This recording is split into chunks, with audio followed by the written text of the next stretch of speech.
Hey everybody, Nick and Kaylee here from Learning the Ropes. If you saw yesterday's event 3 from CrossFit Games 2022, you know that it had all of the jump rope in it, which of course makes us excited. But some of the athletes got tripped up. They had to do single unders, unbroken, regular double unders, and then double under crosses. So kind of some tricky stuff in there, and this video is all about showing you ways to crush those jump rope skills. So the first event involved unbroken single unders, or as we like to call them, basic bounces. One of the common mistakes there is actually using your double under rope as your rope for single unders. Now, you can use it, but what's going to end up happening sometimes is if you're not used to it, it's going to just get away from you. And why that is because it's a lighter rope, right? So it's normally a wire rope, and it also has a free spinning handle, right? So it can just get away from you at times. So instead of using your double under rope for your single unders, one thing that we recommend is actually using a different rope. One of those ropes that we recommend is using a beaded rope. It has the weight distributed throughout the entire thing so you can feel it, all right? Another rope that we recommend is a licorice rope or a PVC rope. It's going to be a little bit lighter than your beaded rope, but it's also going to have some weights that you can also feel where it is the entire time. So if you use one of those ropes while you're practicing your single unders, you should have a lot more success on that event.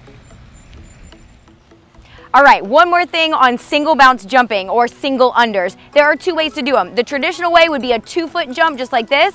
This is a great option, particularly if you're not super used to doing these single unders, but there is a faster way that we would recommend if you're experienced, and that is to do a jog step or a speed step, all right? And this is just alternating your feet back and forth. It allows you to go a little bit faster, a little bit more efficiently. Again though, if you're not used to doing this, if you haven't practiced it, don't worry about it, right? Just get through your single unders unbroken. But this might be something to practice in the gym so that next time it comes in a workout, you're ready to crush it. Cool. So round 2 involved unbroken double unders. And we're not going to spend a lot of time on this one, but one thing that we will say is use the rope that feels most comfortable to you, and you just start going with your double unders, all right? Now, if you are not used to doing double unders and you're new to them, look in the links below. We do have a whole series on double unders where you can learn, but as just a few quick tips, make sure that you keep your shoulders nice and relaxed, your arms right by your hips, you flick through those wrists, and you stay on the balls of your feet. And if you do those things, you should be very efficient at your double unders.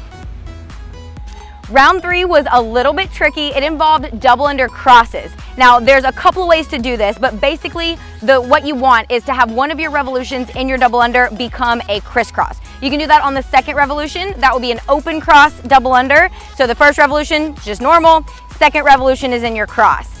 Or you can put that cross on the first revolution. So you jump up in the air, first revolution goes right to your cross, and then you finish with that open jump before you land. Which one you choose is really personal preference. It doesn't matter as long as you're not missing, right? So you might want to practice both and then choose which one works the best for you. Now, we are going to break these down just a little bit because in order to be successful, clearly you need to have a really good crisscross. So just a couple of things to keep in mind with your cross. Number 1, you got to cross really big. A lot of people mess up because they cross like this. I call it little T-Rex arms. You got to give yourself a bear hug, something like this, right? In order to have that loop that you can fit through every single time. The second thing that you really got to make sure that you do is use your wrist to get the rope all the way around before you uncross. So you really want to finish that revolution, finish the cross, and then once it's cleared over your head, that's when you can really start opening back up and you are done with your crisscross. So my recommendation, practice your crisscrosses first on the ground. It would look something like this. Just single bounce with some crisscrosses, and then slowly work your way up to being able to do double under crosses. And once you're really good, it'll look something like this, double under crosses, unbroken, and you'll be a rock star. So let's talk really quickly about ropes to use for double under crosses. I think honestly where a lot of athletes went wrong is that, again, they tried to use their regular double under rope for these double under crisscrosses. And if you look at the handle, it comes off of the rope at a 90-degree angle, which kind of limits the range of motion. That means that when you're trying to cross over, you're gonna have to jump like really high. And that's not the best. It's not efficient and it takes a lot of energy. So I would say that's not the best option. So we'll throw that one away. The best option, in our opinion, is to find a handle that comes off of the rope at a 180-degree handle. So it's straight, right? And that's because it allows that full 360 degrees of motion. There's no restriction at all, so it makes it easier to go fast if you're able to on your double under crosses. Now, Nick has a licorice rope and he has a beaded rope in his hand. Again, this is personal preference. The beaded is a little bit heavier, but you can also feel it more. So if you're not as experienced, maybe go for that. Again, find what works for you, but we would definitely recommend those 180-degree situated handles for these double under crosses. Yep.